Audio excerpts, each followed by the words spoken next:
नमस्कार friends, Malik mathematical academy में आपका स्वागत है। फ्रेंड्स, फटाफट से लाइव आ जाइए, फिर हम आज के सेशन को स्टार्ट करेंगे। लाइव आने के बाद वीडियो को लाइक और शेयर कर देना भाई। लाइक करने से आपकी प्रेजेंस का पता लगेगा और शेयर करने से जो आपका फ्रेंड सर्कल है वो इस वीडियो का बेनिफिट उठा पाएगा। तो आ जाइए फ्रेंड्स, फटाफट से लाइव, फिर हम आज के सेशन को स्टार्ट करते हैं। आज मैं आपके लिए क्या लेकर आया हूं उसके बारे में बात कर लेते हैं। Today we will discuss about previous year question paper CSIR Net Mathematics June 2015 linear algebra part B. आज का जो हमारा डिस्कशन का टॉपिक है, जून 2015 में पार्ट बी के अंदर जितने भी लीनियर एल्जेब्रा के क्वेश्चन आए थे वो सारे आज हम डिस्कस करेंगे भाई। स्टार्ट करने से पहले मैं मेरे बारे में छोटा सा इंट्रोडक्शन दे देता हूँ भाई, फिर हम क्लास को स्टार्ट करते हैं। फ्रेंड्स, मेरा नाम अमित मलिक है और जो आप मेरी क्लास देख रहे हो वो मलिक मैथमेटिकल एकेडमी के ऑफिशियल यूट्यूब चैनल पर आप मेरी क्लास देख रहे हो। फ्रेंड्स, मुझे 3 साल का टीचिंग एक्सपीरियंस है और यहाँ मैं आपकी हेल्प करता हूँ मैथमेटिक्स को सीखने में और कंसेप्ट बिल्डअप करने में। ये मेरे बारे में छोटा सा इंट्रोडक्शन हो गया भाई। आगे बढ़ते हैं और बात करते हैं आज के फर्स्ट क्वेश्चन पर भाई। देखिए भाई, ये आज का पार्ट बी का फर्स्ट क्वेश्चन है भाई। अच्छा, इस क्वेश्चन के भाई दो आंसर, बाई चांस दो आंसर आए थे भाई उस टाइम। कितने आंसर बने थे भाई इसके? दो आंसर बने थे भाई।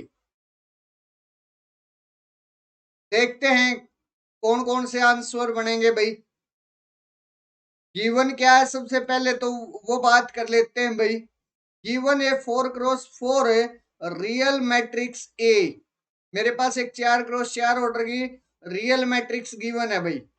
Let T from R4 to R4A be the linear transformation defined by TV equal to AV। मेरे पास है R एक लीनियर ट्रांसफॉर्मेशन बना दी भाई। किसकी? जैसे जो A थी उसी की उसी को यूज करके एक लीनियर ट्रांसफॉर्मेशन बना ली। वो क्या बनाई है भाई? T of V equal to AV, where we think R4A as the set of real 4x1 matrices। R4 क्या है? वो as the set of real 4x1 matrices है भाई, मतलब 4 टपल्स है। For which choices of A given below do image of T and image of T square have respective dimension 2 and 1। Star denotes a non zero entry. तो देखना भाई मेरे पास क्या है। अच्छा, एक बात ध्यान से समझना भाई, जो मेरे पास ये लीनियर ट्रांसफॉर्मेशन बनाई गई है, किसके विद रिस्पेक्ट बनाई गई है? मैट्रिक्स ए के विद रिस्पेक्ट, मतलब ए की लीनियर ट्रांसफॉर्मेशन है टी। That's clear. तो अब ए मैट्रिक्स पर काम किया गया है भाई। अच्छा, मेरे पास जो डायमेंशन इमेज ऑफ टी की होगी वही डायमेंशन मैट्रिक्स ऑफ ए के, सॉरी, यस, ठीक है ठीक है, वही डायमेंशन है मेरे पास इमेज ऑफ ए की होगी। मतलब इन दोनों में, टी में और ए के अंदर रैंक है, उसका नल स्पेस, रेंज, सॉरी, उसका range space, nullity, null space, ये सारे के सारे सेम होंगे। जैसा बिहेवियर ए का होगा वैसा ही बिहेवियर टी का होगा भाई। That's clear my point. अब आगे बढ़िए भाई, ए के बारे में हम बात करते हैं। अगर यहाँ इमेज ऑफ टी का क्या मतलब है भाई? जो मेरे पास लीनियर ट्रांसफॉर्मेशन टी है उसका इमेज सेट मीन्स उसका range set. Image of T square का क्या मतलब है? जो टी स्क्वेयर है उसका रेंज सेट। अब उनकी जो डायमेंशन है वो मेरे पास है, एक की 2 है, एक की 1 है। मतलब है यहां से जो रैंक ऑफ टी है, या फिर मैं ये बोल दूं कि रैंक ऑफ ए जो है वो तो मेरे पास 2 के बराबर है। और अगर मैं रैंक ऑफ टी स्क्वेयर या फिर रैंक ऑफ ए स्क्वेयर के बारे में बात करूं तो वो मेरे पास 1 के बराबर है। यहाँ स्टार एक नॉन जीरो एंट्री है भाई। ठीक है, वो मैट्रिक्स मेरे को ढूंढ कर बतानी है भाई जिसका रैंक ऑफ ए 2 के बराबर है, रैंक ऑफ ए स्क्वायर 1 के बराबर है। फर्स्ट ऑप्शन पर हम बात करेंगे भाई। फर्स्ट ऑप्शन में मेरे पास क्या है भाई, ये जस्ट ये एंट्रीज नॉन जीरो एंट्रीज है। एक बात ध्यान से देखना भाई, मेरे पास अगर पीवोट क्या बनता है, मेरे पास अगर यहाँ ये पहली नॉन जीरो एंट्री है तो ये वाला पीवोट बनेगा।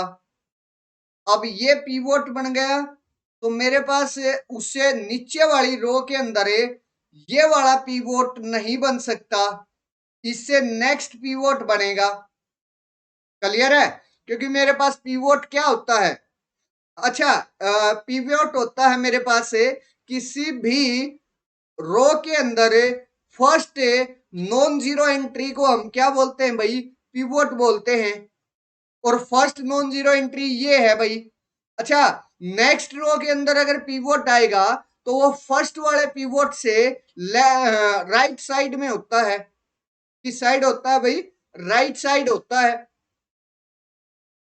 That's clear my point. तो यहां से मेरे पास जो फर्स्ट नॉन जीरो एंट्री आएगी वो राइट साइड में फर्स्ट एलिमेंट ये है, तो ये मेरे पास पीवोट बनेगा। That's clear. अब ये पीवोट बन गया तो इससे नीचे ये वाली जो एंट्री है वो मेरे पास जीरो हो जाएगी, वो पीवोट कभी भी नहीं बनेगा, क्योंकि मेरे पास जो नेक्स्ट पीवोट होगा वो इसके राइट में होगा। राइट में मेरे पास कोई भी कॉलम प्रेजेंट नहीं है। तो इसका मतलब मेरे पास यहाँ दो ही पीवोट आए ए के पास, और जितने नंबर ऑफ पीवोट होते हैं उतना ही मेरे पास रैंक होता है, मीन्स उतना ही मेरे पास रेंज स्पेस होता है, या उतना ही मेरे पास इमेज सेट होता है। तो यहां से रैंक ऑफ ए तो कितना आ गया भाई, फर्स्ट ऑप्शन के लिए रैंक ऑफ ए मेरे पास 2 के बराबर आ गया। अब अगर मेरे पास इसका स्क्वायर कर दूं और वो मेरे पास 1 के बराबर आ जाए तो मेरे पास ये आंसर बन जाएगा भाई। चलिए देखते हैं भाई मेरे पास क्या आया है। यहां से ये आ गया 0 0 star star, 0 0 star star, 0 0 0 star, 0 0 0 0। ये 4x4 ऑर्डर की मैट्रिक्स है। मल्टीप्लीकेशन का मीन्स इसका स्क्वायर कर दीजिए भाई, स्टार स्टार 0 0 0 स्टार 0 0 0 0। अगर मैं मल्टीप्लीकेशन करना स्टार्ट करता हूं तो देखना भाई फर्स्ट एलिमेंट मेरे पास 0 हो जाएगा, क्योंकि मेरे पास जो फर्स्ट कॉलम है मैट्रिक्स का वो 0 है। सेकंड एलिमेंट भी मेरे पास 0 हो जाएगा, क्योंकि सेकंड कॉलम भी मेरे पास मैट्रिक्स का 0 है। अच्छा, थर्ड एलिमेंट भी मेरे पास 0 हो जाएगा भाई, क्योंकि मेरे पास यहाँ 0 इंटू 0 और sorry 0 into star plus 0 into star दोनों 0 हो जाएंगे। नीचे मेरे पास स्टार इंटू 0 आएगा वो भी 0 हो जाएगा, और उससे नीचे स्टार इंटू 0 आएगा वो भी 0 हो जाएगा। अब लास्ट फोर्थ एलिमेंट के लिए 0 इंटू स्टार सॉरी 0 इंटू 0, यहां से फोर्थ एलिमेंट निकालना है ना, तो first row last column 0 into star 0 plus 0 into star 0 plus star into star, यहां से स्टार इंटू स्टार प्लस में स्टार इंटू 0। मेरे पास ये एक स्टार इंटू स्टार दो नॉन जीरो एलिमेंट की जो प्रोडक्ट होगी वो भी एक नॉन जीरो एलिमेंट आएगी भाई। तो यहां मेरे पास स्टार इंटू स्टार आ गया। आगे बढ़ेंगे, यहां मेरे पास क्या आ जाएगा 0 इंटू 0 0, ये मेरे पास 0 इंटू 0 0। अच्छा, यहां भी मेरे पास क्या आ जाएगा, ये वाला एलिमेंट, क्योंकि फर्स्ट कॉलम मेरे पास 0 है तो ये वाला एलिमेंट सारे एलिमेंट्स का जो प्रोडक्ट आएगा वो 0 कर देगा। सेम यहां भी 0 आ जाएगा, और आगे बढ़ेंगे तो ये वाला जो एलिमेंट है वो भी 0 आ जाएगा। अब नेक्स्ट आगे बढ़ेंगे तो यहां फिर से मेरे पास क्या आ जाएगा भाई, यहां फिर से मेरे पास डबल स्टार आ जाएगा, डबल स्टार फिर से आ जाएगा।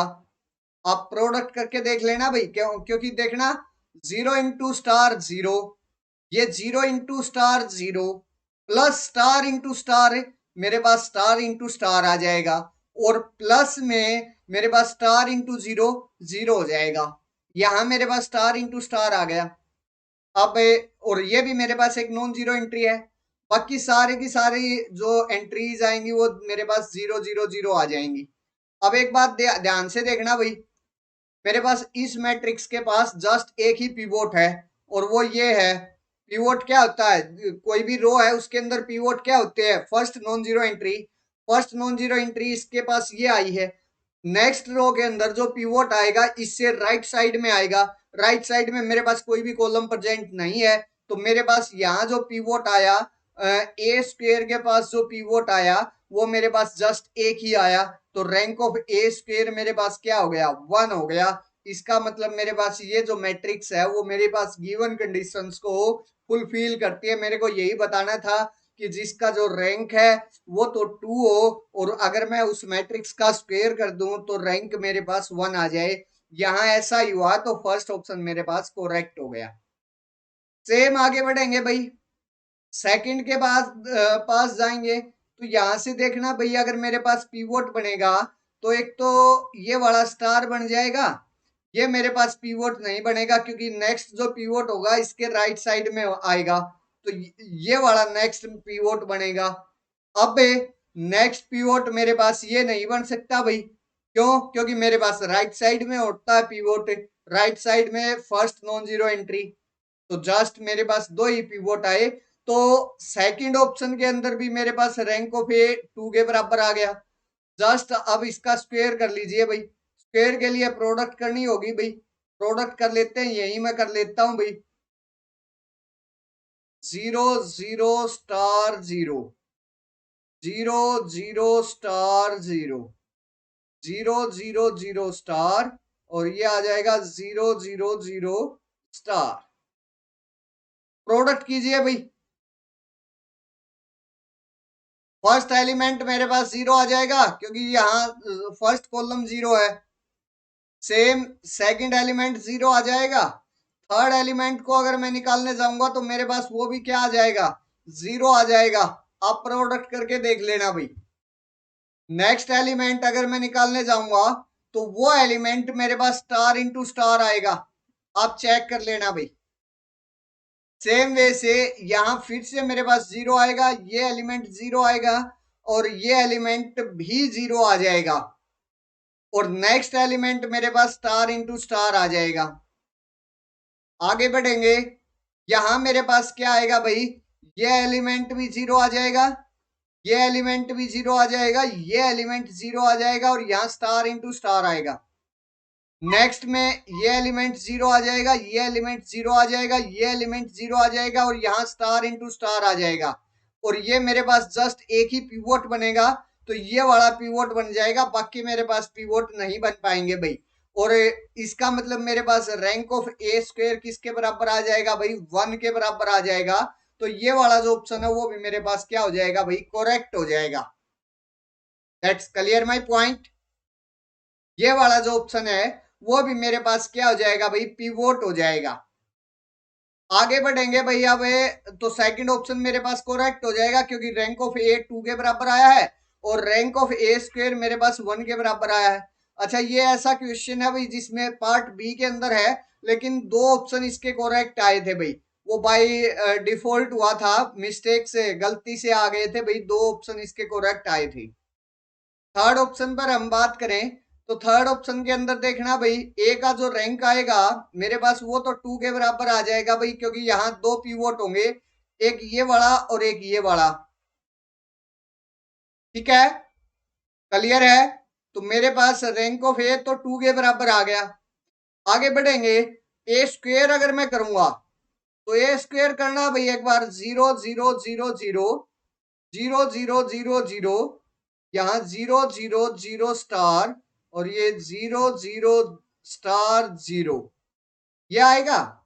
फर्स्ट एलिमेंट मेरे पास 0 आ जाएगा, यहां से सेकंड एलिमेंट 0 आ जाएगा क्योंकि मेरे पास, और थर्ड एलिमेंट भी 0 आ जाएगा, फोर्थ एलिमेंट भी मेरे पास 0 आ जाएगा क्योंकि मेरे पास जो फर्स्ट रो है वही 0 है।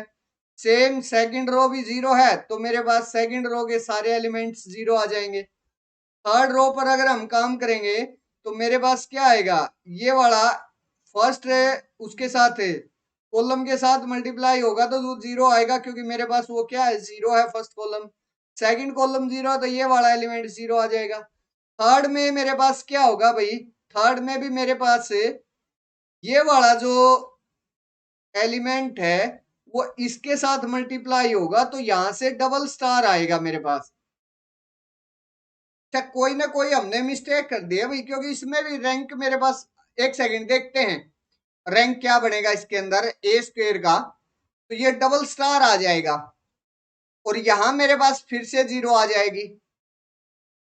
ठीक है, अब देखना भाई, नेक्स्ट ये वाला एलिमेंट 0, ये वाला एलिमेंट 0, और नेक्स्ट एलिमेंट पर अगर मैं बात करूं तो वो वाला एलिमेंट 0, बट यहां डबल स्टार आ जाएगा भाई। अभी तक कोई मिस्टेक नहीं है भाई। यहां से अगर ए स्क्वेयर किया तो उसका जो रैंक ऑफ ए स्क्वेयर आया वो 2 के बराबर आ गया भाई। किसके बराबर आ गया, 2 के बराबर आ गया भाई। और अगर 2 के बराबर आ गया तो इसका मतलब मेरे पास क्या हो गया भाई, लेकिन रैंक ऑफ ए स्क्वायर इसने क्या मांगा था भाई, 1 के बराबर मांगा था। तो ये वाला जो ऑप्शन है वो मेरे पास इनकोरेक्ट हो गया भाई। जस्ट ये नलिटी और रैंक का खेल है और कुछ नहीं है भाई इसके अंदर। तो थर्ड ऑप्शन मेरे पास करेक्ट हो गया। ए का और ए स्क्वायर का रैंक आपको डिफाइन करना है और कुछ भी नहीं करना भाई। चलिए भाई आगे बढ़ेंगे, और फोर्थ ऑप्शन में अगर आप लोग चेक करोगे तो वहां से भी आप लोगों को यहां से देखना भाई, एक तो पीवोट ये बन जाएगा ये वाला, और एक पीवोट मेरे पास अगर बनेगा तो अच्छा, यहाँ पीवोट बनना कोई जरूरी नहीं है भाई। यहाँ हो सकता है भाई ये दोनों नॉन जीरो, मीन्स ये चारों के चारों नॉन जीरो एंट्रीज हो, बट ये एक पीवोट ये आ गया तो यहाँ इस रो के अंदर कोई भी पीवोट बनना जरूरी नहीं है। ये लीजिए 0 0 1 2, मेरे पास यहाँ ले लेता हूँ मैं 0 0 और 2 4, ये रो ले ली मैंने। तो मेरे पास यहाँ जो पीवोट आएगा जस्ट एक ही पीवोट आएगा, वो ये। तो मेरे पास यहाँ से रैंक ऑफ ए 2 के बराबर ही नहीं आया, 1 के बराबर आया। तो वहां से मेरे पास जो फोर्थ ऑप्शन हो गया वो तो वैसे ही इनकोरेक्ट हो गया भाई। That's clear my point. देखिए भाई, पीवोट बनना जरूरी था भाई, कम से कम यहाँ इन्होंने क्या दे दिया भाई, ये दो एंट्री जस्ट इस दो एंट्रीज के नीचे दे दी और ये बोल दिया कि इनमें से मेरे पास पीवोट बताइए। तो पीवोट मेरे पास हो सकता है भाई एक ही हो, एक नॉन जीरो एंट्री है, बाकी उसके अगर लास्ट वाली जो रो है वो एलडी आ जाए तो वहां से जो रैंक है वो मेरे पास जस्ट 1 ही होगा भाई। ठीक है, तो इसमें मे और मे नोट का केस आ गया। रैंक ऑफ ए मेरे पास 2 के बराबर हो भी सकता है और ना भी हो भाई। तो यहाँ से वैसे ही ऑप्शन ये गलत हो गया भाई। इसके दो ऑप्शन करेक्ट आए थे भाई, कौन कौन सा भाई, फर्स्ट है और सेकंड। जिसने भी फर्स्ट और सेकंड में से किसी को भी आंसर किया था उसको मार्क्स मिले थे भाई। सॉरी भाई, फर्स्ट और सेकंड ऑप्शन दिए गए थे भाई। इस तरीके से एग्जाम के अंदर आंसर दिया गया था भाई इसका। क्लियर है? अगर आपको डाउट लगे तो आप लोग मेरे कमेंट सेक्शन में पूछ सकते हो भाई। आगे बढ़ेंगे और नेक्स्ट क्वेश्चन पर बात करेंगे भाई। मेरे पास क्या दिया गया है यहाँ, which of the following is a linear transformation from R3 to R square. मेरे को R3 से R स्क्वेयर पर ये बताना कि इनमें से कौन सी मेरे पास लीनियर ट्रांसफॉर्मेशन होगी।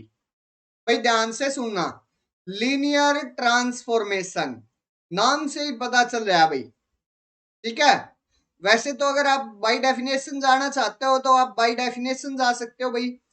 अदरवाइज मैं कुछ यहां मेरे पास क्या होना चाहिए भाई, अगर कोई भी लीनियर ट्रांसफॉर्मेशन बनना चाहता है, कोई भी फंक्शन है जो कि लीनियर ट्रांसफॉर्मेशन अगर बनना चाहता है तो उसके जो वेक्टर्स हैं, डोमेन के जो वेक्टर्स हैं, डोमेन के जो वेक्टर्स हैं इमेज के अंदर, किसके अंदर भाई, इमेज के अंदर उनका क्या होना चाहिए भाई, इमेज सेट के अंदर जस्ट उनका लीनियर कॉम्बिनेशन होना चाहिए। अगर मेरे पास डोमेन के जो वेक्टर्स हैं इमेज सेट के अंदर उनका लीनियर कॉम्बिनेशन नहीं रह पाता, तो मेरे पास वो कभी भी लीनियर ट्रांसफॉर्मेशन नहीं बन पाती। That's clear my point. अच्छा, दूसरी बात भाई, कुछ छोटी छोटी बातें हैं भाई, जैसे यहां मेरे पास x इंटू वाई कर दिया इस फैक्टर के अंदर, यहां मेरे पास 4 कांस्टेंट दे दिया भाई, मेरे पास जो वेक्टर्स थे वो तो एक्स वाई जेड थे, लेकिन यहां मेरे पास एक नॉन जीरो क्वांटिटी आ गई भाई, जो कि मेरे पास लीनियर जो वेक्टर्स है उनके लिए जो डोमेन के वेक्टर्स हैं उनके लीनियर कॉम्बिनेशन नहीं है। यहां मेरे पास उनका प्रोडक्ट दे दिया बी ऑप्शन में, और सी के अंदर मेरे पास क्या है, परफेक्ट उनका लीनियर कॉम्बिनेशन दिया गया है वेक्टर्स का। तो जस्ट मेरे पास यहाँ से ए जो ए के अंदर दी गई है वो लीनियर ट्रांसफॉर्मेशन नहीं बनेगी, बी के अंदर दी गई है वो लीनियर ट्रांसफॉर्मेशन नहीं बनेगी, सी के अंदर जो दी गई है वो लीनियर ट्रांसफॉर्मेशन बन जाएगी भाई, क्योंकि उसमें वेक्टर्स का उसका लीनियर कॉम्बिनेशन है। आगे बढ़ेंगे, एक बात और देखेंगे भाई, अगर मैं बाई डेफिनेशन है, अब काफी स्टूडेंट्स को ये बातें समझ ना आई हो भाई, तो एक बात ध्यान से सुनिए भाई, मेरे पास अगर कोई भी लीनियर ट्रांसफॉर्मेशन है तो ऑलवेज मेरे पास टी ऑफ जीरो जीरो पर जाता है भाई। यहाँ फर्स्ट ऑप्शन के अंदर है मेरे पास अगर ये लीनियर ट्रांसफॉर्मेशन है तो F of zero zero zero मेरे पास जीरो पर लाई करना चाहिए, जीरो इमेज आनी चाहिए भाई, लेकिन यहाँ मेरे पास 4 है और जीरो ये इमेज आएगी, तो मेरे पास यहाँ से कंट्राडिक्ट हो गया और मेरे पास ये क्या नहीं बन पाएगी, लीनियर ट्रांसफॉर्मेशन नहीं बन पाएगी। अगर बाई डेफिनेशन जाते तो हम इस तरीके से करते, T of alpha U plus beta V वो किसके बराबर आ जाए, alpha T of U plus beta T of V के बराबर अगर आ जाता है तो मेरे पास टी जो है वो लीनियर ट्रांसफॉर्मेशन हो जाता है भाई, अगर इस कंडीशन को सेटिस्फाइड कर जाता है। अच्छा, ये मैंने एक में ही राइट कर दी, एक्चुअली में तो दो में राइट होता है ये इस तरीके से, T of U plus V मेरे पास T of U plus T of V आ जाए, ये पहली कंडीशन होती है। दूसरी कंडीशन मेरे पास क्या होती है भाई, टी ऑफ अल्फा यू मेरे पास अल्फा टी ऑफ यू के बराबर आ जाए। ये मेरे पास दो कंडीशन होती हैं अगर कोई भी फंक्शन है मेरे पास लीनियर ट्रांसफॉर्मेशन बनना चाहता है तो। आप लोग यहां से जा सकते हो, वहां से जा सकते हो, आपकी मर्जी है भाई, ठीक है। इस डेफिनेशन से आप काम करना चाहो वहां से जा सकते हो, या दो फैक्टर्स मैं बता रहा हूं भाई, एक तो मेरे पास अगर लीनियर ट्रांसफॉर्मेशन होगी तो मेरे पास पक्का टी ऑफ जीरो जीरो पर जाएगा। सेकंड बात ध्यान से देखना भाई, इसका कन्वर्स ट्रू नहीं होता, कि अगर मेरे पास कोई भी टी ऑफ जीरो जीरो पर जा रहा है तो टी का लीनियर ट्रांसफॉर्मेशन होना कोई जरूरी नहीं होता।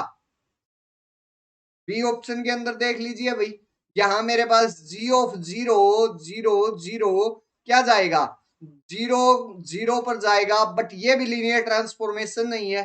क्यों? क्योंकि इसके अंदर है जो वेक्टर्स हैं दो मीन्स अगर मेरे पास जो डोमेन दिया गया है उस डोमेन के किन्हीं दो वेक्टर्स का अगर आपस में मल्टीप्लीकेशन कहीं भी मेरे पास मैपिंग के अंदर आता है तो वो कभी भी लीनियर ट्रांसफॉर्मेशन नहीं बनती, कभी भी लीनियर ट्रांसफॉर्मेशन नहीं बनती। दैट्स वाई बी ऑप्शन भी मेरे पास इनकोरेक्ट होगा, वो लीनियर ट्रांसफॉर्मेशन नहीं बन पाएगा। और अगर आप सी ऑप्शन पर जाओगे तो प्रूफ इस तरीके से आप कर सकते हो भाई, मैं उसका प्रूफ आपके लिए स्किप कर रहा हूं भाई, जस्ट उसकी डेफिनेशन है और कुछ नहीं है भाई। और वैसे भी आप देख सकते हो भाई, वो उसके जो डोमेन है उसके वेक्टर्स का जस्ट लीनियर कॉम्बिनेशन है।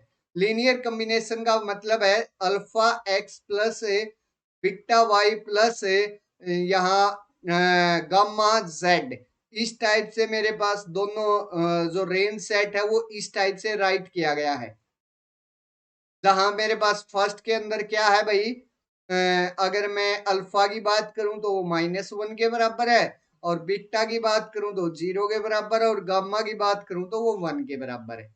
और यहाँ सेकंड में मेरे पास अल्फा 1 के बराबर है और बीटा 1 के बराबर है, वहीं गामा मेरे पास 0 के बराबर है। ये मेरे पास क्या है भाई, जो लीनियर मीन्स जो डोमेन के वेक्टर्स हैं, उनके जो वेक्टर्स हैं उनका लीनियर कॉम्बिनेशन इमेज सेट में आया हुआ है। इसका मतलब ये मेरे पास लीनियर ट्रांसफॉर्मेशन फॉर्म कर देगा। तो only H option means only H मेरे पास क्या बनाया है भाई, लीनियर ट्रांसफॉर्मेशन बनाया है। मतलब थर्ड ऑप्शन मेरे पास करेक्ट हुआ है, बाकी सारे के सारे ऑप्शन मेरे पास इनकरेक्ट हो गए भाई। डाउट लगे तो आप लोग मेरे इस कमेंट सेक्शन में पूछ सकते हो भाई। आगे बढ़ेंगे और नेक्स्ट क्वेश्चन पर चलेंगे भाई। बिल्कुल अच्छा क्वेश्चन आया भाई। क्या है, मेरे पास टी कोई भी 4x4 ऑर्डर की रियल मैट्रिक्स है भाई, सच दैट टी की power 4 equal to 0, let A K I equal to dimension of kernel of T I for A I greater than equal to 1 less than equal to 4। Which of the following is not a possibility for the sequence k1 less than equal to k2 less than equal to k3 less than equal to k4? 3 less than equal to 4 less than equal to 4 less than equal to 4. 1 less than equal to 3 less than equal to 4 less than equal to 4. 2 less than equal to 4 less than equal to 4 less than equal to 4. 2 less than equal to 3 less than equal to 4 less than equal to 4. Means यहाँ देखना भाई, काफी students तो इसकी जो notation है उसके अंदर कंफ्यूज हो जाते हैं भाई। एक बात ध्यान से देखना भाई, अगर मेरे पास टी की पावर 4 इक्वल टू 0 आ गया तो इसका मतलब मेरे पास क्या हो गया भाई, जो टी है वो एक निलपोटेंट मैट्रिक्स है। ये जस्ट मैं वैसे बता रहा हूं, इसका यूज कुछ भी नहीं आना भाई हमारे पास, इसका कोई भी यूज नहीं है मेरे पास। आगे बढ़ना, देखना भाई, dimension of kernel of T power of I, वो के आई डिनोट कर रहा है। अगर मैं यहाँ के वन को बात करूं तो वो मेरे पास क्या है, dimension of a kernel of a T power of a 1, उसको मैं टी बोल सकता हूं। तो dimension of kernel of T, इसका क्या मतलब हो गया भाई, ये नलिटी ऑफ टी है और कुछ नहीं है। क्या है भाई, नलिटी ऑफ टी तो है, कर्नेल स्पेस की जितनी डायमेंशन होती है वो किसके बराबर होती है, उसकी नलिटी के बराबर होती है। अगर मैं K2 की बात करूं तो मेरे पास वो क्या है, dimension of kernel of T square, मतलब नलिटी ऑफ टी स्क्वेयर।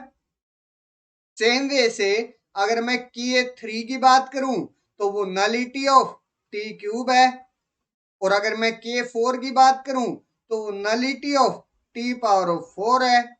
अच्छा एक बात ध्यान से देखना भाई, nullity of T power of 4 मेरे पास किसके बराबर होगी, यहाँ टी पावर ऑफ 4 मेरे पास 0 के बराबर है, इसका मतलब उसकी जो नलिटी होगी वो किसके बराबर होगी, 4 के बराबर होगी भाई। टी पावर ऑफ 4 की नलिटी मेरे पास कंफर्म हो गया कि 4 के बराबर होगी, तो K4 तो ऑलवेज मेरे पास 4 के बराबर आएगा भाई, ये आ गया। अब ये चेक करना कि इनमें से कौन सी सीक्वेंस पॉसिबल नहीं है, ठीक है। कैसे चेक करेंगे भाई, एक बात ध्यान से देखना भाई, एक्चुअली में ये मेरे पास एक मीन्स अगर मैं बात करूं तो फ्रोबिनियस इनइक्वालिटी और सिल्वेस्टर लॉ, उन दोनों जो ये दोनों थ्योरम्स हैं उनकी कोरोलरी है। एक्चुअली में ये क्या कोरोलरी है उसको ध्यान से देखना भाई, मैं राइट कर सकता हूं nullity of A into B less than equal to होता है nullity of A plus nullity of A B से। अब आप लोग पूछोगे कि सर ये कैसे होता है ये चीज, तो भाई ये मेरे पास फ्रोबिनियस इनइक्वालिटी क्या होती है उसको ध्यान से देखिए भाई। फ्रोबिनियस इनइक्वालिटी होती है rank of A B greater than equal to rank of A plus rank of B minus जो इनका दोनों का कॉमन होता है। मैं एन क्रॉस एन ऑर्डर की मैट्रिक्स मानकर चल रहा हूं तो माइनस एन मेरे पास होता है, यहां भी मेरे पास क्या दिया गया है, 4x4 ऑर्डर की मैट्रिक्स दिया गया है, एक स्क्वायर मैट्रिक्स है, तो मैंने यहां भी स्क्वायर मैट्रिक्स ले ली भाई फ्रोबिनियस इनइक्वालिटी के अंदर। That's clear. तो rank of A B greater than equal to हो गया भाई rank of A plus rank of B minus N से। आगे बढ़ेंगे भाई। सिल्वेस्टर लॉ क्या होता है भाई, rank of A plus nullity of B और equal to, sorry nullity of A equal to N के बराबर होता है। क्लियर है। अब एक बात ध्यान से देखना भाई, अगर मैं यहां से रैंक ऑफ ए स्क्वेयर करता हूं तो वो मेरे पास क्या आएगा, वो आ जाएगा greater than equal to 2 rank of A minus N के बराबर। अब नलिटी मेरे को, नलिटी क्या होता है भाई, यहां से अगर मैं नलिटी ऑफ ए की बात करूं तो वो होगा भाई मेरे पास N minus rank of A. That's clear my point. N minus rank of A होगा। पहले तो इसी के अंदर कर लेते हैं भाई, अलग अलग में ही। सिल्वेस्टर लॉ का यूज मैं स्टार डालकर छोड़ दीजिए, बाद में करेंगे भाई। मेरे पास फ्रोबिनियस इनइक्वालिटी से rank of A B greater than equal to rank of A plus rank of B minus N आया है। अब अगर मैं रैंक ऑफ ए को क्या राइट कर सकता हूं भाई, रैंक ऑफ ए को मैं राइट कर सकता हूं एन माइनस नलिटी ऑफ ए। वहीं रैंक ऑफ बी को अगर हम राइट करें तो, अच्छा यहीं से चल लेना भाई, अगर मैं रैंक ऑफ ए बी को राइट करूं तो रैंक ऑफ बी को मैं क्या राइट कर सकता हूं, N minus nullity of B. और रैंक ऑफ ए बी को मैं क्या राइट कर सकता हूं भाई, N minus nullity of A into B. Write कर दीजिए, पुट कर दीजिए ये तीनों वैल्यूज। यहां से पुट करूं तो मेरे पास आएगा n minus nullity of A B, वो आएगा greater than equal to n minus nullity of A plus n minus nullity of B minus n. N से मेरे पास ये एन कैंसल आउट हो गया, इस एन से मेरे पास ये एन कैंसल आउट हो गया, माइनस से दोनों साइड मल्टीप्लाई कर दीजिए तो nullity of A B less than equal to, ये ग्रेटर देन इक्वल टू है, मल्टीप्लीकेशन माइनस से मल्टीप्लाई होते ही लेस देन इक्वल टू आ जाएगी ये inequality, nullity of A plus nullity of B आ जाएगा। क्लियर है। Nullity of A B less than equal to nullity of A plus nullity of B आ गया। यही तो, मेरे को फाइंड आउट करना था, यही मेरे पास कोरोलरी है इसकी। अब एक बात ध्यान से देखना भाई, अगर मैं बी को भी ए ले लेता हूं तो मेरे पास क्या बनेगा भाई, nullity of A square less than equal to आ जाएगा 2 नलिटी ऑफ ए से। अगर मैं वही बात करूं नलिटी ऑफ ए क्यूब की तो वो मेरे पास क्या आएगा, लेस देन इक्वल टू आ जाएगा 3 नलिटी ऑफ ए से। आप चेक कर सकते हो भाई, क्योंकि मेरे पास यहाँ क्या आएगा, नलिटी ऑफ ए क्यूब है, यह आएगा मेरे पास equal to nullity of A square plus nullity of A, और नलिटी ऑफ ए स्क्वेयर मेरे पास 2 < 2 नलिटी ऑफ ए है, तो ये कंप्लीट क्वांटिटी मेरे पास 3 नलिटी ऑफ ए आ जाएगा less than equal to. Same nullity of A power of 4 मेरे पास क्या आ जाएगा भाई, 4 नलिटी ऑफ ए आ जाएगा। यही मेरे को फाइंड आउट करना था। अब आसानी से मैं यहाँ अपने आंसर, अपनी जो सीरीज है, सीक्वेंस है सॉरी, वो बना सकता हूँ। कैसे देखना भाई, फर्स्ट के अंदर मेरे पास क्या दिया गया है भाई, फर्स्ट के अंदर है, एक मिनट यहां से मैं एक बार इसको हटा देता हूं, और जो मेरे पास आया है वो मैं बता देता हूं एक बार। मेरे पास यहां से क्या आया है भाई, nullity of A square always less than equal to होता है 2 नलिटी ऑफ ए से। नलिटी ऑफ ए क्यूब मेरे पास लेस देन इक्वल टू होता है 3 नलिटी ऑफ ए से, और nullity of A power of 4 less than equal to होता है 4 नलिटी ऑफ ए से। क्लियर है? क्लियर है भाई इतना? अब एक बात ध्यान से देखना भाई, यहाँ K1 की वैल्यू 3 1 2 2 ये दिया गया है, और K1 का क्या मतलब है भाई? K1 का मतलब है नलिटी ऑफ ए। अगर मेरे पास nullity of A nullity of A अगर मेरे पास किसके बराबर हो गया भाई, फर्स्ट ऑप्शन में 3 के बराबर हो गया, तो नलिटी ऑफ ए स्क्वेयर किसके बराबर होगा भाई? वो होगा less than equal to 2 nullity of A, और 2 into 3 मेरे पास किसके बराबर हो जाएगा? 6 के बराबर हो जाएगा। और 6 मेरे पास यहां से क्या है? अच्छा, नलिटी ऑफ ए स्क्वेयर मेरे पास लेस देन इक्वल टू 6 आ गया। लेस देन इक्वल टू 6 का क्या मतलब हो गया भाई मेरे पास? कि जो ए स्क्वेयर की नलिटी है वो या तो 6 होगी या 6 से कम होगी। और एक बात मैं जानता हूं भाई कि यहाँ मेरे पास T4x4 ऑर्डर की मैट्रिक्स दे रखी है, तो उसकी नलिटी 4 से ज्यादा नहीं हो सकती। तो यहां से मेरे पास नलिटी ऑफ ए स्क्वेयर कितना होना पड़ेगा भाई? 4 होना पड़ेगा। सेम वे से, अच्छा, 3 और 4 में से हो सकती है कुछ भी, या तो 3 हो सकती है या 4 हो सकती है। तो मेरे पास 3 और 4 में से दोनों में से कोई भी हो सकती है भाई। सेम वे से मेरे पास नलिटी ऑफ ए क्यूब या तो 3 हो सकती है या 4 हो सकती है, क्योंकि यहां से मेरे पास एक पैटर्न बन रहा है ना, एक इनइक्वलिटी बन रही है। जैसे nullity of A square less than equal to C, nullity of A cube मेरे पास कितना बन सकता है भाई? वो less than equal to 3 into 3 9, और मेरे पास वो 3 और 4 में से 3 और 4 मेरे पास 9 से छोटा है। तो ये सीरीज, सॉरी ये सीक्वेंस मेरे पास बन सकती है भाई K1 K2 K3 K4 की। और मेरे को note a possibility for the sequence बतानी है, तो ये वाला जो ऑप्शन है वो मेरे पास गलत हो गया। सेकंड ऑप्शन में देखना भाई, मेरे पास नलिटी ऑफ ए इसने क्या दे दिया? 1 के बराबर दे दिया। अगर मैं नलिटी ऑफ ए स्क्वेयर के बारे में बात करूं तो वो 2 into नलिटी ऑफ ए होगा। 2 into नलिटी ऑफ ए 1 के बराबर है, तो 2 into 1 मेरे पास किसके बराबर होगा?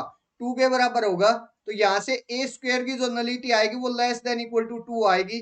ज्यादा से ज्यादा 2 के बराबर हो सकती है भाई ए स्क्वेयर की नलिटी।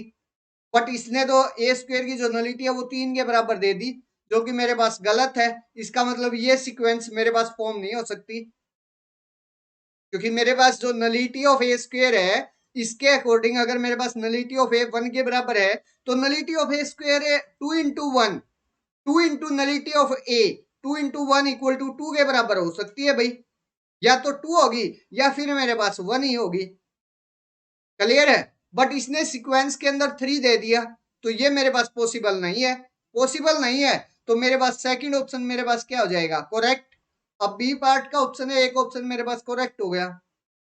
आगे देखोगे तो भाई वो मेरे पास जो सीक्वेंस है वो फॉर्म हो सकती है। कैसे? अगर मेरे पास नलिटी ऑफ ए 2 के बराबर हो जाए, तो नलिटी ऑफ ए स्क्वेयर मेरे पास 2 into 2 इक्वल टू 4 पॉसिबल है। Nullity of A square less than equal to 4 आएगा, जो कि पॉसिबल है। 4 के बराबर है, पॉसिबल है मेरे पास। पॉसिबल है तो मेरे पास ये वाला जो ऑप्शन है वो गलत हो जाएगा, क्योंकि नॉट पॉसिबल बताना है। नेक्स्ट में मेरे पास क्या आ जाएगी? 2 लेस देन इक्वल टू 3। मतलब मेरे पास जो ए स्क्वेयर की नलिटी है ये बोल रहा है कि 3 के बराबर क्या हो सकती है? यस जी हो सकती है, क्योंकि मेरे पास जो 3 है वो 4 से छोटा है। तो nullity of A square less than equal to 3 हो सकती है, पॉसिबल है। That's clear. जस्ट सेकंड के अंदर क्यों पॉसिबल नहीं थी? क्योंकि वहां से जो नलिटी ऑफ ए स्क्वेयर है वो मेरे पास लेस देन इक्वल टू 2 आ गया था, लेकिन इसने लेस देन इक्वल टू 3 दिया गया, मतलब K2 की वैल्यू 3 है। ये बोल रहा है कि K2 की वैल्यू 3 हो सकती है, लेकिन मेरे पास 3 कभी भी पॉसिबल नहीं है, क्योंकि nullity of A square always क्या होगी भाई? लेस देन इक्वल टू 2 होगी। That's clear my point. इस वजह से मेरे पास जो सेकंड ऑप्शन है वो जो सीक्वेंस है वो पॉसिबल नहीं है।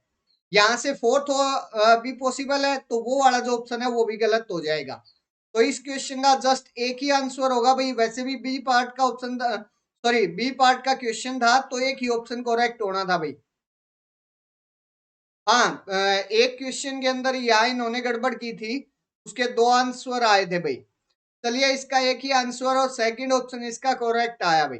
डाउट लगे तो आप लोग मेरे कमेंट सेक्शन में पूछ लेना भाई। आगे बढ़ेंगे। अच्छा, आप लोग चाहो तो इसके काउंटर एग्जाम्पल आसानी से बना सकते हो भाई। काउंटर एग्जाम्पल आप बनाकर देख लेना भाई। फर्स्ट का काउंटर एग्जाम्पल अगर मैं बताऊं तो ये आ सकता है, आसानी से आप बना सकते हो भाई। फर्स्ट का काउंटर एग्जाम्पल ये है, मीन्स ये वाली अगर मैं ये वाली मैट्रिक्स लेता हूं या ये वाली टी लेता हूं, तो मेरे पास नलिटी ऑफ इसकी नलिटी कितनी है, 3 है, और टी स्क्वायर की नलिटी मेरे पास 4 हो जाएगी। सेम वे से टी क्यूब की भी 4 होगी और टी पावर ऑफ 4 की भी 4 होगी। तो ये मेरे पास फर्स्ट ऑप्शन में ये वाली जो सीक्वेंस है वो पॉसिबल है। थर्ड में भी पॉसिबल हो जाएगी भाई। थर्ड के लिए अगर मैं बात करूं तो ये वाली ले सकता हूं भाई मैं। यहां से मेरे पास रैंक क्या आना चाहिए भाई, 2 के बराबर आना चाहिए। अच्छा, एक बार तो एक काम कर लेते हैं, फोर्थ के लिए देख लेते हैं भाई। ये फोर्थ के लिए है, और अगर आप लोग थर्ड के लिए चाहो तो यहाँ 1 लेकर आ सकते हो, और ये मेरे पास थर्ड के लिए आ जाएगा काउंटर मीन्स एग्जाम्पल।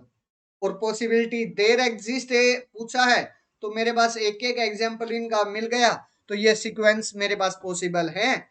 जस्ट एक ही पॉसिबल नहीं है, सेकंड वाली। एग्जाम्पल से चाहो आप एग्जाम्पल से जा सकते हो, क्योंकि देयर एग्जिस्ट बोला ना यहाँ। देयर एग्जिस्ट होते ही मेरे पास क्या हो जाएगा, वहां एक मैट्रिक्स मिल जाएगी जो कि इस सीक्वेंस को पॉसिबल कर रही है। That's clear. इसलिए ये ऑप्शन इनकरेक्ट होते चले जाएंगे। चलिए भाई आगे बढ़ेंगे और नेक्स्ट क्वेश्चन पर बात करेंगे भाई। बिल्कुल आसान क्वेश्चन है। मेरे पास क्या दिया गया है, यहाँ दिया गया है A comma B be N cross N matrices which of the following equals trace of A square B square. मेरे पास ए स्क्वेयर बी स्क्वेयर की जो ट्रेस है वो दे दी हुई, और उसके बाद इनमें से ये पूछ रहा है कि इनमें से कौन सी ट्रेस इसके बराबर होगी भाई। तो एक बात ध्यान से देखना भाई, जो ट्रेस है वो मेरे पास साइक्लिक जो ऑर्डर होता है उसको मेंटेन करती है। जैसे अगर मेरे पास trace of A B C में बोल रहा हूं, तो ये जो ट्रेस है वो मेरे पास किस किस के बराबर होगी भाई, बी सी ए, और ये जो ट्रेस है वो बराबर होगी सी ए बी। That's clear. मतलब जो मेरे पास साइकिल एक चलता है, जैसे यहाँ पहला जो अल्फाबेट था वो मेरे पास ए था, इसमें बी आ गया और इसमें सी आ गया।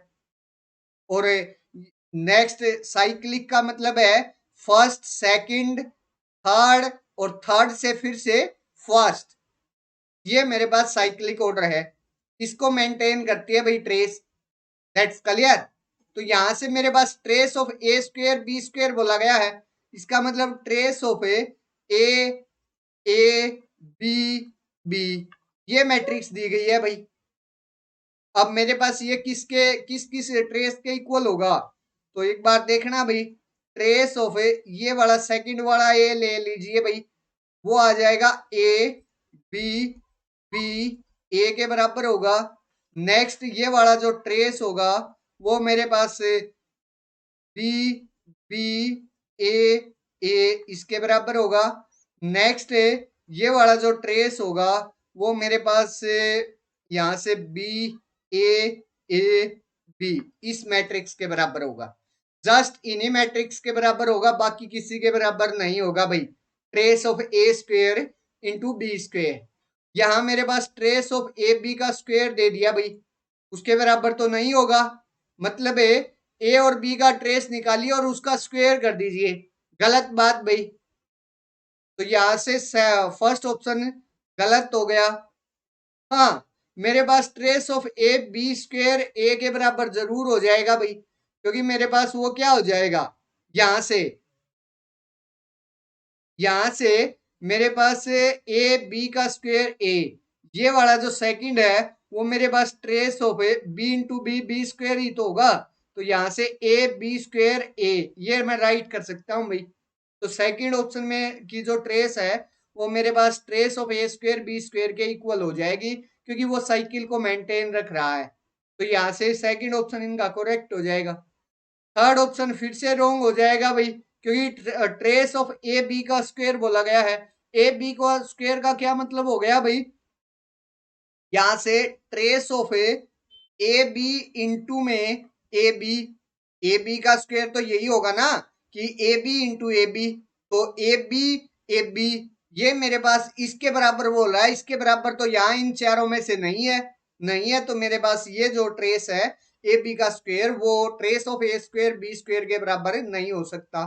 सेम वे से मेरे पास फोर्थ ऑप्शन भी गलत हो जाएगा भाई, क्योंकि उसमें के अंदर बी ए ये बोल रहा है इसकी ट्रेस के बराबर होगा नहीं। ट्रेस मेरे पास साइकिल्स को मेंटेन करती है, जो साइक्लिक ऑर्डर है उसको मेंटेन करती है भाई। That's clear. इस वजह से मेरे पास जस्ट इसका क्या आया भाई, एक सेकंड ऑप्शन करेक्ट आया है, बाकी कोई भी ऑप्शन इसका करेक्ट नहीं आया है भाई। ठीक है, second option is the correct answer of this question. अगर डाउट लगे तो आप मेरे कमेंट सेक्शन में पूछ सकते हो। आगे बढ़ेंगे और नेक्स्ट क्वेश्चन पर बात करेंगे भाई। बिल्कुल आसान क्वेश्चन आया है भाई, देखना भाई। मेरे पास ए कोई भी एम क्रॉस एन ऑर्डर की मैट्रिक्स है जिसका जो रैंक है वो एन के बराबर है with real entries. Choose the correct statement, मेरे को करेक्ट स्टेटमेंट बताना है भाई। अच्छा, मेरे पास इससे पहले कुछ बातें मैं ध्यान से एक बार राइट कर देता हूं भाई। अगर मेरे पास जो रैंक ऑफ ए है वो अगर ऑगमेंटेड मैट्रिक्स के बराबर आता है, और ये मेरे पास अगर एन के बराबर होता है, एन क्या है, अगर ए मेरे पास एम क्रॉस एन ऑर्डर की मैट्रिक्स है तो कॉलम नंबर, तो मेरे पास यहां ऑलवेज क्या होगा भाई, यूनिक सॉल्यूशन होगा। कैसा होगा भाई, यूनिक सॉल्यूशन होगा। ठीक है। सेकंड थिंग, अगर मेरे पास रैंक ऑफ ए और रैंक ऑफ ऑगमेंटेड मैट्रिक्स दोनों अनइक्वल आ जाते हैं तो मेरे पास क्या हो जाएगा भाई, नो सॉल्यूशन। अगर मेरे पास rank of A rank of augmented matrix same हो बट अगर वो स्ट्रिक्टली लेस देन एन आता है तो हो जाएगा भाई इनफाइनाइट सॉल्यूशन। ये तीन बातें हैं भाई, एक बार नोट डाउन कर लेना। आगे बढ़ेंगे भाई और बात करेंगे A x equal to B has a solution. यहां मेरे पास ए के पास रैंक एन दे दिया भाई, रैंक ऑफ ए एन दे दिया। अब मेरे से ये पूछ रहा है कि मेरे पास A x equal to B has a solution for any B, मतलब हर बी के लिए क्या सॉल्यूशन एग्जिस्ट करेगा। तो बात ध्यान से सुनना भाई, मेरे पास यहाँ ए मैट्रिक्स का रैंक दे दिया एन, और ए यहां से ए जो मैट्रिक्स है वो मेरे पास किस ऑर्डर की है भाई, वो है एम क्रॉस एन ऑर्डर की। तो यहां से जो एम आया वो मेरे पास क्या आ गया, N less than equal to M आ गया यहां से। अब N less than equal to M आने का मतलब क्या हो गया भाई, मेरे पास नंबर ऑफ जो कॉलम्स हैं वो या तो मेरे पास नंबर ऑफ रोज से इक्वल होंगे या उससे कम होंगे। अगर मेरे पास यहां से कम हो गए तो मेरे पास जो बी का ऑर्डर आएगा वो एम क्रॉस वन ऑर्डर का आएगा। अब एक बात ध्यान से सुनना भाई, एम क्रॉस वन ऑर्डर का आ गया, रैंक ऑफ ए तो है मेरे पास एन के बराबर, ऑगमेंटेड मैट्रिक्स में मेरे पास एक कॉलम ऐड हो रहा है भाई, और जिसका जो ऑर्डर है वो m क्रॉस 1 ऑर्डर है। अब अगर कॉलम ऐड हो रहा है और m क्रॉस 1 ऑर्डर का है, तो हो सकता है भाई उससे n रोज को छोड़कर नीचे वाले जो मेरे पास रोज बचती हैं, हो सकता है उनके अंदर जो लास्ट वाला कॉलम है वो एक पीवोट लेकर आ जाए। और अगर लास्ट वाले कॉलम के अंदर पीवोट आ गया तो मेरे पास रैंक ऑफ ए और rank of augmented matrix same नहीं रहेगा, क्योंकि लास्ट वाला जो कॉलम है वही तो मेरे पास चेंज करता है किसको, रैंक ऑफ ए और रैंक ऑफ ऑगमेंटेड मैट्रिक्स को। That's clear. तो पॉसिबल है कि वहां से मेरे पास लास्ट वाले कॉलम के अंदर पिवोट आ जाए, और लास्ट वाले कॉलम के अंदर पिवोट आ गया तो मेरे पास सॉल्यूशन एग्जिस्ट नहीं करता। तो फर्स्ट ऑप्शन मेरे पास रॉन्ग हो जाएगा भाई। पॉसिबल है भाई कि मेरे पास जो बी है फॉर एनी बी, मतलब हर बी के लिए ऐसा होना जरूरी नहीं है। अब आगे बढ़िए भाई, ax equal to 0 does not have a solution. ax equal to 0 तो मेरे पास होमोजीनियस सिस्टम आ गया, और जो होमोजीनियस सिस्टम होता है वो तो ऑलवेज मेरे पास सॉल्यूशन रखता है भाई। इसका मतलब मेरे पास सेकंड ऑप्शन भी गलत हो गया। अच्छा, थर्ड ऑप्शन पर देखना भाई, ax equal to B has a solution. पहले इसने क्या बोल दिया कि ax equal to B solution रखेगा, then it is unique. Yes, मेरे पास यूनिक होगा, क्योंकि मेरे पास रैंक n है, रैंक ऑफ ए और रैंक ऑफ ऑगमेंटेड मैट्रिक्स मेरे पास सेम होगा, क्योंकि इसने बोला कि सॉल्यूशन होगा उसके पास। अब वो सेम हो गया, और यहां से रैंक ऑफ ए मेरे पास n के बराबर है, n के बराबर है, इसका मतलब मेरे पास वो क्या है, मीन से नंबर ऑफ कॉलम्स के बराबर है। इसका मतलब मेरे पास वो क्या, नंबर ऑफ वेरिएबल्स के बराबर है। इसका मतलब मेरे पास वहां क्या होगा, यूनिक सॉल्यूशन होगा। यस, तो थर्ड ऑप्शन मेरे पास क्या हो गया, करेक्ट हो गया। फोर्थ ऑप्शन पर आइए भाई, फोर्थ ऑप्शन में क्या दिया गया है, एक बार इन चीजों को हटा देते हैं।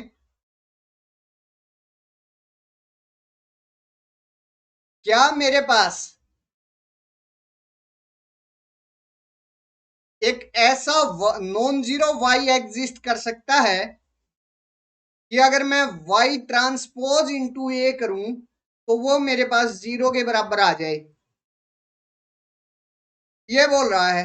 एक बार इस मैट्रिक्स का ट्रांसपोज कर लीजिए, y ट्रांसपोज इंटू ए, इसका अगर मैं ट्रांसपोज करूंगा, रेसिप्रोकल लॉ से ओपन होगा, तो मेरे पास आ जाएगा a ट्रांसपोज इंटू y, और वो मेरे पास क्या आ जाएगा। अब ये बोल रहा है कि क्या मेरे पास ऐसा कोई नॉन जीरो y एग्जिस्ट करेगा, नॉन जीरो y एग्जिस्ट करेगा जिसका a ट्रांसपोज इंटू वाई अगर मैं कर रहा हूं तो वो मेरे पास किसके बराबर आ जाए, 0 के बराबर आ जाए। मतलब सीधी सी बात ये हो गई भाई, क्या हो गई यहां से कि क्या मेरे पास मेरे पास कोई भी m क्रॉस n ऑर्डर की मैट्रिक्स है, अगर मैं ए ट्रांसपोज करूंगा तो वो n क्रॉस m ऑर्डर की मैट्रिक्स आएगी। Second thing, rank of A और रैंक ऑफ ए ट्रांसपोज मेरे पास सेम होगा। अब अगर मेरे पास कोई भी नॉन जीरो y है, और अगर मैं ए ट्रांसपोज के साथ उसका मल्टीप्लीकेशन करके 0 लेकर आ रहा हूं, इसका मतलब मेरे पास जो y है उसके नल स्पेस के अंदर चला गया। Null space of A means lie कर गया, ये बिलोंग कर गया null space of A transpose के अंदर। सीधी सी बात ये है कि यहां से मेरे से ये पूछ रहा है, क्या मेरे पास always A transpose into Y equal to null, means क्या ऑलवेज मेरे पास ए ट्रांसपोज का जो नल स्पेस है उसका जो डायमेंशन है, या फिर उसकी जो ए ट्रांसपोज की जो नलिटी है वो ग्रेटर देन इक्वल टू 1 होगी। ऐसा होना तो पॉसिबल नहीं है, क्योंकि अगर मेरे पास यहां से m और n इक्वल आ गए तो मेरे पास ये बात गलत हो जाएगी भाई, क्योंकि फिर मेरे पास नल स्पेस ए का और ए ट्रांसपोज का दोनों का क्या होगा भाई, 0 के बराबर होगा। क्योंकि रैंक दोनों का सेम होता है, तो दोनों का रैंक है और रैंक ऑफ ए और rank of A transpose n के बराबर आएगा। तो यहां से मेरे पास उसकी जो नलिटी है वो क्या आ जाएगी, नलिटी नल स्पेस की डायमेंशन जो है वो 0 के बराबर आ जाएगी। इसका मतलब मेरे पास क्या हो जाएगा कि कोई भी नॉन जीरो वेक्टर उसके नल स्पेस के अंदर लाई नहीं कर सकता। नहीं कर सकता तो मेरे पास फोर्थ ऑप्शन है गलत हो जाएगा। अच्छा एक बात ध्यान देना भाई, अगर फोर्थ ऑप्शन के अंदर है m not equal to n बोल देता ना, फिर मेरे पास जो फोर्थ ऑप्शन है होता वो करेक्ट होता, क्योंकि फिर मेरे पास ऑलवेज एक नॉन जीरो वेक्टर है, क्योंकि मेरे पास जो रैंक ऑफ ए और रैंक ऑफ ए ट्रांसपोज है वो तो सेम है, बट मेरे पास फिर वहां से जो नलिटी होती वो ऑलवेज क्या हो जाती भाई, ग्रेटर देन इक्वल टू 1 हो जाती ए ट्रांसपोज की। और अगर ऐसा हो जाता तो मेरे पास क्या होता भाई कि एक नॉन जीरो वेक्टर जरूर है वहां लाई करता। तो अगर मेरे पास यहां से क्या होता भाई कि ए अगर सॉरी एम और एन को नॉट इक्वल कहीं भी दिया होता, फिर मेरे पास फोर्थ ऑप्शन करेक्ट हो जाता। That's clear my point. तो यहां से मेरे पास क्या हो गया भाई, थर्ड ऑप्शन इसका करेक्ट आया है, बाकी कोई भी ऑप्शन इसका करेक्ट नहीं आया है। आगे बढ़ेंगे और नेक्स्ट क्वेश्चन पर बात करेंगे भाई। नेक्स्ट क्वेश्चन ये रहा भाई आप सबके सामने, the row space of A 20 into 50 matrix, 20 cross 50 matrix A has dimension 13। what is the dimension of the space of solution of a ax equal to 0, 7, 13, 33, 37। मेरे पास जो रो स्पेस है उसके जो डायमेंशन है वो 13 के बराबर है। एक बात ध्यान से देखना भाई, जो रो स्पेस की डायमेंशन होती है वही मेरे पास रैंक ऑफ मैट्रिक्स होती है। मतलब रैंक ऑफ ए यहां से क्या आ गया, 13 के बराबर आ गया। सेकंड थिंग, मेरे पास है वो dimension of the space of solution of A x equal to 0 बोला गया है। ए एक्स इक्वल टू 0 का क्या मतलब है भाई, ए एक्स इक्वल टू 0 का मतलब है कि उन वेक्टर्स की मेरे को डायमेंशन फाइंड आउट करनी है जिस ए मैट्रिक्स के साथ पोस्ट मल्टीप्लाई होकर जो 0 देता है, 0 वेक्टर देता है। सीधी सीधी बात ये होगी, ऐसे वेक्टर को हम क्या बोलते हैं, ऐसे वेक्टर तो मेरे पास नल स्पेस के वेक्टर होते हैं, या फिर मैं ये बोल सकता हूँ कि कर्नेल ऑफ ए के वेक्टर होते हैं। मीन्स एक्स यहां से बिलोंगिंग टू कर्नेल ऑफ ए हो गया भाई। और मेरे पास उसकी क्या बतानी है, डायमेंशन बतानी है भाई।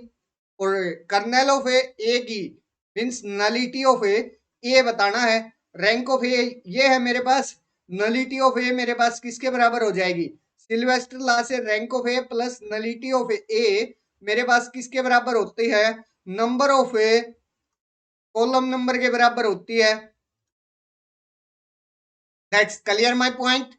तो यहां से और रैंक ऑफ ए मेरे पास 13 आया है प्लस नलिटी ऑफ ए, यहां से नंबर ऑफ कॉलम नंबर मेरे पास 50 है, तो यहां से ये 50 आ गया। तो यहां से नलिटी ऑफ ए मेरे पास क्या आ जाएगा, 50 माइनस 13 इक्वल टू 37 आ जाएगा। मतलब मेरे पास यहाँ से फोर्थ ऑप्शन इसका करेक्ट हो जाएगा। जस्ट मेरे पास ए की क्या निकालनी थी, मेरे को नलिटी फाइंड आउट करनी थी। 3 मार्क्स का बिल्कुल आसान सा क्वेश्चन था भाई। That's clear. 2015 के अंदर मोस्टली जो क्वेश्चंस थे वो रैंक और नलिटी पर बेस्ड थे भाई, बाकी सारे ऑप्शन इसके इनकरेक्ट है भाई। एक जस्ट फोर्थ ऑप्शन मेरे पास करेक्ट आया भाई, fourth option is the correct answer of this question. अगर इसमें डाउट है, कंफ्यूजन है, तो आप लोग मेरे कमेंट सेक्शन में पूछ सकते हो भाई। अदरवाइज आगे बढ़ेंगे और आज के सेशन का फिर एंड करेंगे भाई। आज का ये लास्ट क्वेश्चन था भाई।